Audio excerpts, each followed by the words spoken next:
Shalom, saudaraku yang dikasihi Tuhan Yesus Kristus. Kita bertemu di dalam kasih Tuhan, kita bersekutu di dalam firman Tuhan. Saat ini saya akan sampaikan mengenai jalan hidup para pemenang di akhir zaman, yaitu orang-orang yang imannya bertumbuh dari percaya kepada Tuhan Yesus sampai memperoleh kesempurnaan, diangkat hidup-hidup ketika nafiri terakhir berbunyi. Saudara yang dikasihi Tuhan, menjadi pemenang, menjadi orang hebat, menjadi orang sukses, orang yang dipakai oleh Tuhan, itu tidak lepas dari proses yang berat, proses yang tidak mudah, bahkan kadang sulit dinalar dengan akal pikiran manusia. Saudara, satu jalan yang selalu dilalui oleh orang-orang yang memperoleh kemenangan di dalam Tuhan, ini adalah jalan menjadi pihak yang dikorbankan.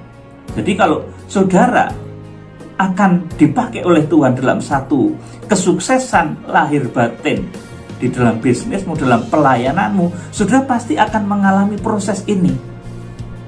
Saudara, menjadi pemenang di dalam Tuhan, siapapun pasti akan melalui proses ini.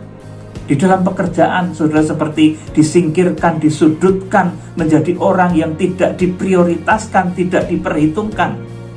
Kemudian kalau saudara hamba Tuhan, pelayan Tuhan, mungkin saudara dikucilkan, dianggap orang aneh yang memberitakan hal-hal yang tidak benar, padahal saudara betul-betul takut akan Tuhan, saudara betul-betul memberitakan kebenaran firman Tuhan.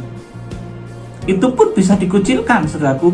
Kemudian di dalam berkarir apa saja, orang-orang yang akan memperoleh kesuksesan itu biasanya dipinggirkan, tidak dipandang, saudaraku. Tetapi dalam kesemuanya itu, saudara jangan menjadi takut. Itu adalah jurus surga. Itu adalah cara Tuhan. Cara yang selalu dipakai oleh Tuhan untuk membentuk orang-orang hebat. Saudaraku, jadi orang-orang hebat yang dipakai oleh Tuhan di akhir zaman untuk kegerakan kuda putih. Saudara yang berbisnis tentunya akan diberkati. Saudara yang pelayanan tentunya juga akan semakin diberkati. Saudara yang akan dipakai dalam kegerakan besar ini, saudara pasti akan melalui proses ini, menjadi pihak yang dikorbankan. Saudara dipinggirkan, disudutkan, menjadi orang yang tidak diprioritaskan, mungkin dikucilkan, dianggap tidak benar, dipinggirkan, tidak dianggap. Saudaraku, jangan takut, itu adalah jurus surgawi yang sedang dipakai oleh Tuhan untuk menempa saudara menjadi orang hebat. Saudara, ketika saudara mengalami hal seperti itu, menjadi pihak yang dikorbankan, menjadi orang yang disingkirkan, disudutkan, dikucilkan. Saudara, ketika saudara sendiri, tidak ada orang yang bisa menolong, rasanya itu begitu hampa, saudara sendiri. Ini adalah cara Tuhan mendidik saudara, mendidik kita semua, supaya pada saat demikian, ini Tuhan mengajari bagaimana berkomunikasi dengan Tuhan. Karena pada saat kita sendiri, tidak ada teman, kita disudut, kita tidak bisa mengadu kepada siapa-siapa. Orang yang terdekat dengan kita pun kadang tidak bisa kita ajak untuk curhat seperti itu. Pada saat itulah saudara belajar dan Tuhan mengajari bagaimana berkomunikasi dengan Tuhan. Ini cara Tuhan. Kalau saudara sedang tersudutkan, saudara sedang merasa sendirian, tidak ada teman, ini Tuhan mengajari saudara supaya Tuhan memberitahu bagaimana cara berkomunikasi dengan Tuhan. Saat itu juga Tuhan sedang mengajari bagaimana hidup mengandalkan Tuhan. Karena ketika saudara menjadi pihak yang dikorbankan, saudara menjadi orang yang disudutkan, tidak dianggap, saudara tidak bisa mengandalkan siapa-siapa lagi. Mengandalkan pemimpin saudara, teman saudara, kawan saudara, semua nggak bisa diandalkan. Saat itulah saudara hanya bisa mengandalkan Tuhan. Makanya orang-orang dahsyat itu selalu diproses seperti itu, karena supaya tahu kalau nanti dia berhasil, itu bukan dia, tetapi Tuhan yang menolong. Saat demikian itu juga, saudaraku, saat menjadi sendiri, saat disingkirkan, saat disudutkan, itu saat Tuhan mengajari berbagai macam ragam hikmat dan makrifat. Saudara diberitahu mengenai jalan-jalan Tuhan, mengenai hikmat, mengenai pengetahuan surga, sehingga akhirnya seseorang yang berada dalam posisi demikian akan memperoleh kemenangan yang gilang gemilang.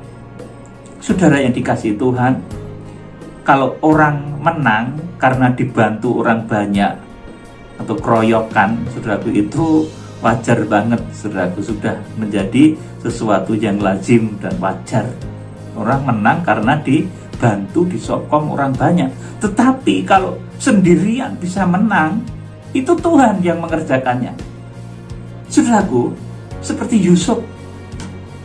Yusuf itu sendirian menaklukkan Mesir, saudaraku. Dahsyat, saudaraku yang dikasihi Tuhan.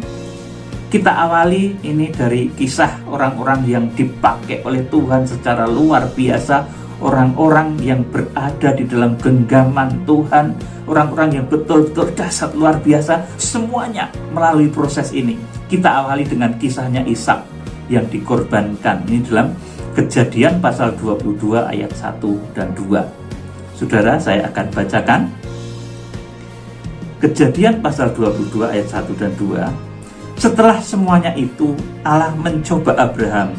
Ia berfirman kepadanya, Abraham, lalu sahutnya, ya Tuhan. Firman-Nya, ambillah anakmu yang tunggal itu, yang engkau kasihi, yakni Ishak, pergilah ke tanah Moria dan persembahkanlah dia di sana sebagai korban bakaran pada salah satu gunung yang akan kukatakan kepadamu. Saudara, Ishak ini yang menjadi ahli warisnya Abraham dari permaisurinya Sarah. Saudaraku, ini ahli waris Abraham. Untuk memperoleh posisi itu, saudaraku, Ishak juga harus diuji. Dia menjadi pihak yang dikorbankan. Saudara, betapa, saudaraku, perasaan Ishak pada saat itu, pada saat dibawa ke Gunung Moria, kemudian saudaraku mau disembelih oleh bapaknya sendiri, saudaraku, betapa dia menjadi pihak yang tidak bisa apa-apa lagi karena menjadi pihak yang dikorbankan. Dan yang dikorbankan itu Tuhan ngomong, ambillah anakmu yang tunggal itu yang kau kasih. Kenapa dihitung anak yang tunggal, saudaraku? Karena ini anak dari Sarah, dari permaisurinya, saudaraku. Jadi ini disebut sebagai anak yang tunggal, yang engkau kasih, artinya yang terbaik. Tuhan menghendaki orang itu mempersembahkan yang terbaik dari yang dimilikinya.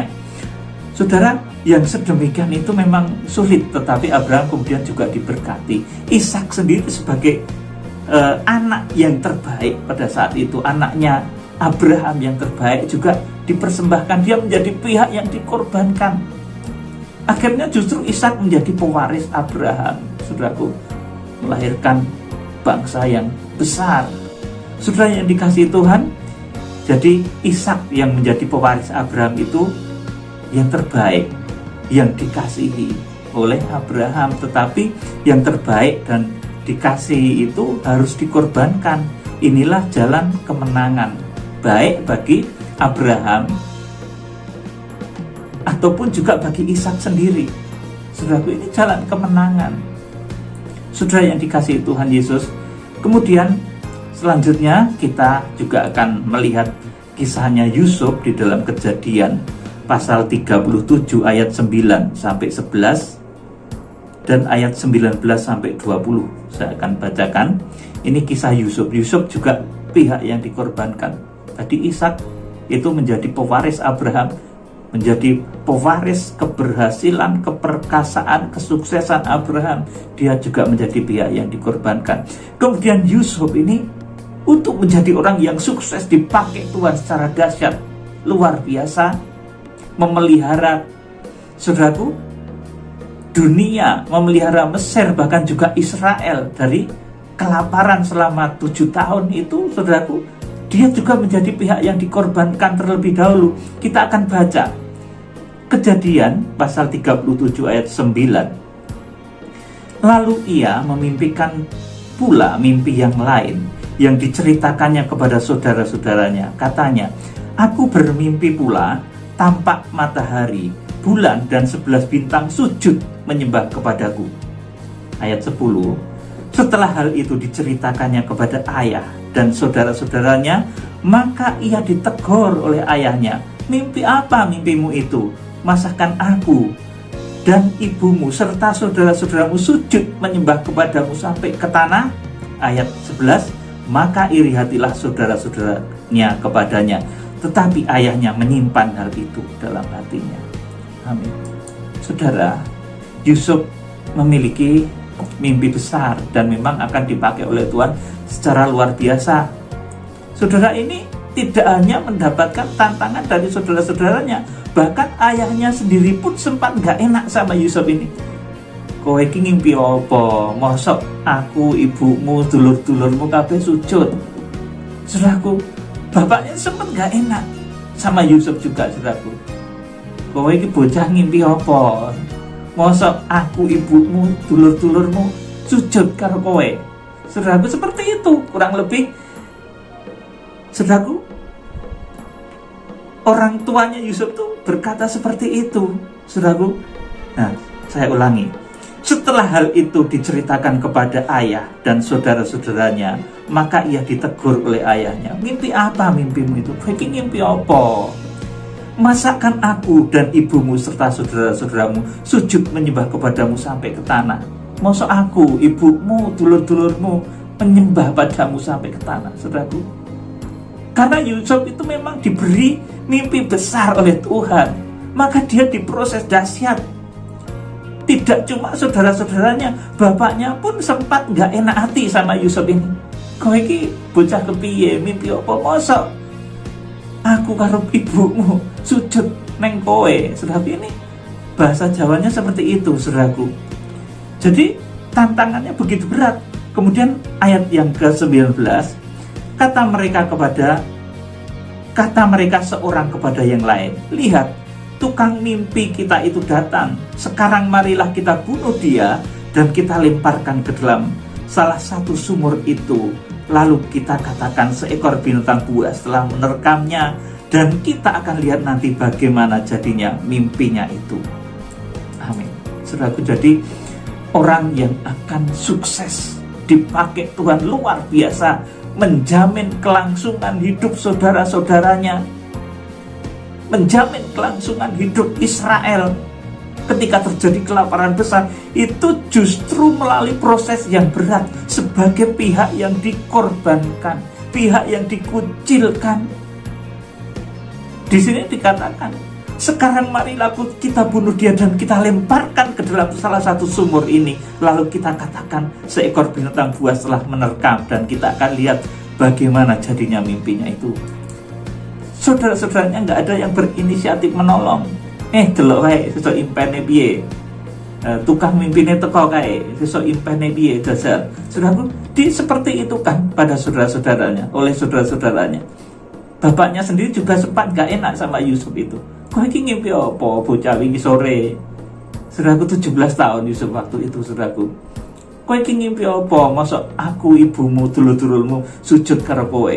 Saudaraku, bapaknya sempat gak enak gitu. Saudaraku, jadi saudaraku, bapaknya Yusuf pun sempat menegur karena kurang sreg dengan mimpinya Yusuf itu. Apalagi saudara-saudaranya. Akhirnya Yusuf harus dibuang, kemudian masuk ke dalam sumur, saudaraku. Saudara tahu, di sumur itu, saudaraku, ketika Yusuf dimasukkan ke dalam sumur oleh saudara-saudaranya karena dia dianggap sebagai tukang mimpi. Mimpinya besar, saudaraku. Dia disebut sebagai tukang mimpi, dia dimasukkan dalam sumur. Sudah tahu apa yang dilakukan Yusuf di sumur itu? Dia meratap, saudaraku, meratap minta tolong pada siapa-siapa, pada saudara-saudara, teriak-teriak, nggak ada yang nolong. Dari situ Yusuf mengerti, ternyata pertolonganku bukan dari manusia, ternyata pertolonganku dari Tuhan yang menciptakan matahari, bulan, dan bintang. Makanya saudara, kemudian dari kisah ini saya menciptakan lagu ratapan Yusuf, saudaraku. Karena saat Yusuf di dalam sumur itu, saudaraku, dia mengerti, dia meratap pada saudara-saudara, nggak ada yang nolong. Saudaraku, sampai Tuhan sendiri melalui orang asing, saudaraku, menolong Yusuf. Saudara yang dikasih Tuhan, Dan akhirnya Yusuf sendirian mengalahkan negeri Mesir, menjadi Perdana Menteri di Mesir. Saudaraku, kalau di dalam bahasa Jawa gitu, saudaraku, disebut sebagai nuruk tanpa bolo, menang tan ngasorake. Yusuf itu sendirian mengalahkan Mesir. Saudaraku, kalau biasanya mengalahkan satu negeri menjadi raja, menjadi panglima, dia harus berperang. Tapi Yusuf sendirian, nuruk tanpa bolo, menang tan ngasorake. Saudaraku, ini karakter Yusuf. Saudaraku, luar biasa sekali. Saudara yang dikasihi Tuhan, akhirnya Yusuf harus dibuang, kemudian masuk sumur. Di sumur itu Yusuf minta tolong, meratap, tidak ada yang menolong. Dari sanalah Tuhan memahami bahwa Yusuf memahami bahwa Tuhanlah satu-satunya penolong. Yusuf tidak mengandalkan lagi pada pertolongan-pertolongan saudara-saudaranya, pertolongan manusia. Teriak sama bapaknya pun karena bapaknya jauh tidak bisa. Saudaraku, hanya Tuhan pencipta matahari, bulan, dan bintang yang menolong Yusuf. Karena yang dilihat ketika malam itu bintang, bulan, ketika siang dia melihat matahari. Saudara, di sanalah dia mulai belajar mengenai hikmat, makrifat matahari, bulan, dan bintang. Saudara yang dikasihi Tuhan, kemudian Yusuf dijual sebagai budak di Mesir, kemudian masuk penjara karena ulah istri Potifar, ya saudaraku. Kemudian di sanalah Yusuf diberi hikmat makrifat tentang mimpi dan rahasia matahari, bulan, dan bintang. Akhirnya Yusuf mampu mengartikan mimpi Raja Firaun. Kalau sekarang menjabarkan mengenai detail kronologis yang akan terjadi di akhir zaman. Saudaraku yang dikasihi Tuhan Yesus Kristus, Yusuf itu mengerti rahasia matahari, bulan, dan bintang, mengerti masa. Akhirnya dia memberitahu pada Firaun bahwa akan terjadi 7 tahun masa kelimpahan yang disusul dengan 7 tahun masa kelaparan besar. Dan itu menjadi tonggak diangkatnya Yusuf dari lembah kekelaman. Saudaraku, menjadi orang yang berhasil. Saudara, jadi Yusuf yang akan dipakai oleh Tuhan menghidupi semua saudara-saudaranya ketika kelaparan terjadi di tanah Mesir dan juga Israel pada saat itu. Ini juga mengalami proses sebagai pihak yang dikorbankan. Ini Yusuf. Pertama tadi Ishak, kemudian ini kisahnya Yusuf, kemudian kita akan ambil lagi kisahnya Daud. Itu 1 Samuel 16 ayat 1-13. Daud juga begitu, saudaraku. Orang yang diurapi Tuhan yang akan dipakai menjadi raja Israel. Itu bukan orang yang diperhitungkan, bahkan bapaknya sendiri nggak nyangka. Kadang seperti itu, saudaraku. Bapaknya sendiri nggak tahu kalau yang mau dipakai itu adalah si Daud, saudaraku. Dia pikir ya mungkin anaknya yang gagah, yang menjadi tentara, Eliab, Abinadab, atau Shema. Saudaraku, itu yang dipikir oleh Isai, saudaraku. Jadi kisah Daud dalam 1 Samuel 16 ayat 1-13, Isai, ayah Daud ini juga tidak menyadari bahwa yang akan dipakai menjadi raja, menjadi penyelamat Israel, itu adalah Daud. Ini bapaknya sendiri nggak ngerti, saudaraku. Pikirnya yang akan menjadi raja dan diurapi itu ya Eliab yang gagah itu, Eliab yang biasa berperang itu, atau Abinadab atau Shema, saudaraku. Dan ternyata yang dipilih oleh Tuhan adalah Daud, orang yang tidak diperhitungkan, saudaraku, orang yang berada pada posisi dikucilkan, tidak dianggap, tidak diperhitungkan oleh bapaknya sendiri. Saudara yang dikasihi Tuhan, kita akan langsung baca di dalam 1 Samuel 16 ayat yang ke-11 dan 12.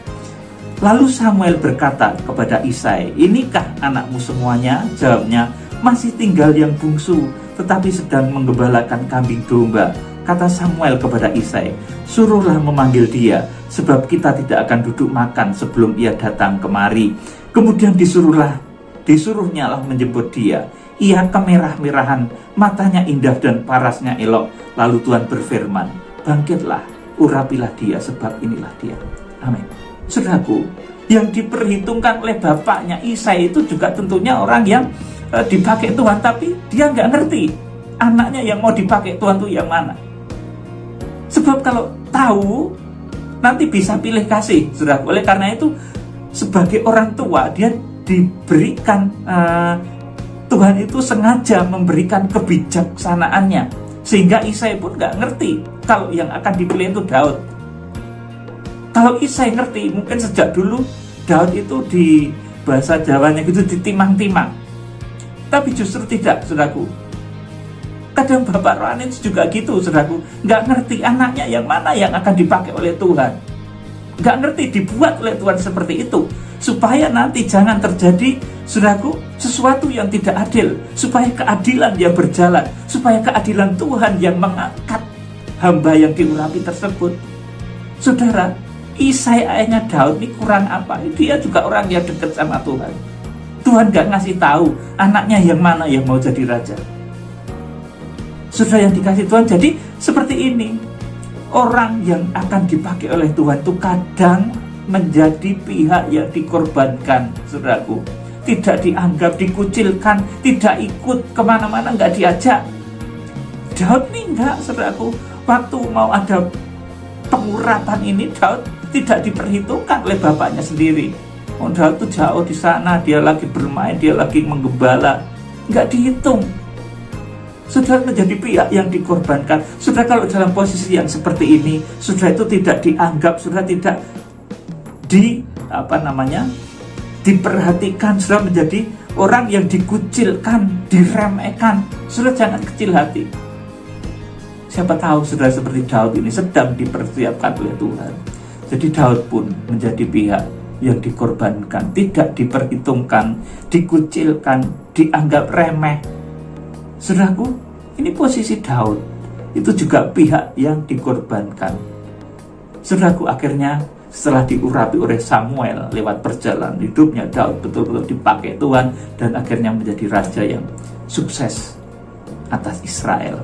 Saudara yang dikasih Tuhan, setelah tadi pertama Ishak, kemudian Yusuf, kemudian Daud, ini kita mulai ke perjanjian baru. Ini Tuhan Yesus Kristus sendiri.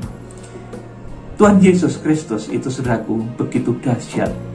Dia luar biasa, tetapi dia menjadi pihak yang dikorbankan. Serendah-rendahnya, dihina, dicaci, saudaraku, bahkan mati di kayu salib, menjadi pihak yang dikorbankan. Serendah-rendahnya, dihina-hina oleh manusia, bahkan oleh Israel sendiri waktu itu, saudaraku. Tuhan ditolak, Tuhan dihina, disalibkan. Tuhan Yesus itu yang terbaik di surga dan di bumi, tetapi dikaruniakan oleh Bapa kepada umatnya. Jadi Tuhan memberi yang terbaik, saudaraku. Ini teladan pengorbanan. Tuhan tuh memberi kepada kita yang terbaik. Jadi kalau kita memberi kepada Tuhan itu juga harus belajar memberi yang terbaik, supaya saudara meneladani tokoh-tokoh yang sukses ini, tokoh-tokoh yang berhasil ini. Saudara yang dikasih Tuhan, kita akan membaca Yohanes 3 ayat 16. Ini Tuhan Yesus Kristus sendiri. Karena begitu besar kasih Allah akan dunia ini, sehingga ia telah mengaruniakan anaknya yang tunggal, supaya setiap orang yang percaya kepadanya tidak binasa, melainkan beroleh hidup yang kekal. Ini nubuatannya Ishak tadi, dia juga dipersembahkan, anak yang tunggal, anak yang dikasih Abraham. Nah, kalau Tuhan Yesus ini, dia itu anak tunggal dari Bapa, dikaruniakan kepada manusia. Karena begitu besar kasih Allah akan dunia ini, sehingga ia telah mengaruniakan anaknya yang tunggal, supaya setiap orang yang percaya kepadanya tidak binasa, melainkan beroleh hidup yang kekal. Saudaraku, ini Tuhan Yesus sendiri. Sebelum Tuhan Yesus, saudaraku, memperoleh kemenangan, segala sesuatu diletakkan di bawah kaki Kristus, maka Tuhan harus dikorbankan dahulu, menjadi pihak yang dikorbankan. Saudara yang dikasih Tuhan, kita akan baca Efesus pasal 1 ayat 22. Dan segala sesuatu telah diletakkannya di bawah kaki Kristus, dan dia telah diberikannya kepada jemaat sebagai kepala dari segala yang ada. Amin. Saudaraku, jadi segala sesuatu diletakkan di kaki Kristus. Saudaraku, sebelum itu Tuhan harus menjadi pihak yang dikorbankan dulu. Saudara yang dikasih Tuhan, jadi ini jalan luar biasa yang disebut jalan salib. Saudaraku, jadi orang-orang yang akan dipakai Tuhan memperoleh kemenangan, menjadi pewaris seperti Ishak, memperoleh kuasa seperti Yusuf, kemudian bisa memperoleh kuasa dan kedudukan seperti Daud, sukses secara rohani, secara jasmani. Saudaraku, mereka menjadi orang-orang yang rela dikorbankan, dikucilkan, tidak apa-apa. Saudaraku, kemudian Tuhan Yesus Kristus sendiri menjadi penguasa alam raya, bahkan yang datang di akhir zaman sebagai hakim yang adil, Tuhan Yesus Kristus. Saudaraku, dia harus dikorbankan dahulu. Jadi menjadi pihak yang dikorbankan itu bukan berarti saudara jelek, justru saudara hebat. Karena orang biasa itu tidak akan bisa melampaui hal yang seperti ini. Orang biasa tidak akan bisa melampaui apa yang dialami oleh Yusuf, apa yang dialami oleh Ishak, apa yang dialami oleh Daud. Kalau orang-orang biasa pasti ngamuk, dikucilkan begitu saudaraku, dikucilkan, diremehkan, direndahkan, itu pasti ngamuk. Tapi mereka, saudaraku, orang-orang hebat itu, saudaraku, mereka dipakai oleh Tuhan. Ketika menjadi pihak yang dikorbankan, mereka justru mengerti, mereka justru belajar. Dari sanalah, saudaraku, hikmat dan makrifat surga, kekuatan Tuhan itu diberikan, dan mereka menjadi berhasil. Ishak menjadi pewaris Abraham. Kemudian Yusuf bisa memelihara saudara-saudaranya dari kelaparan yang melanda selama 7 tahun. Kemudian Daud juga demikian, sekalipun dia diremehkan, tidak dipandang, saudara, akhirnya dia yang menjadi raja atas Israel. Saudara, kemudian Tuhan Yesus Kristus sendiri, langit dan bumi akhirnya diserahkan kepada Tuhan Yesus Kristus. Bahkan yang datang di akhir zaman itu Tuhan Yesus, bukan nabi-nabi lain, saudaraku, tapi Tuhan Yesus. Saudaraku, Tuhan Yesus Kristus sendiri, penguasa langit dan bumi. Saudara, dia melalui proses pengorbanan sebagai pihak yang dikorbankan, akhirnya dia menjadi raja di atas segala raja. Jadi kalau saudara sedang sendiri saat ini, mengalami masa-masa yang seolah-olah hampa, saudaraku, saat saudara merasa takut, saat saudara merasa sendiri, saudaraku, itu cara Tuhan untuk mendidik saudara belajar kepada Tuhan, belajar berkomunikasi dengan Tuhan, belajar hidup mengandalkan Tuhan, dan belajar berbagai ragam hikmat dan makrifat surga. Kiranya Tuhan Yesus Kristus berkati. Salam Penoea, Tuhan Yesus Kristus, Imam Besar Agung Kegerakan Kitab Wahyu, memberkati saudara. Haleluya. Amin.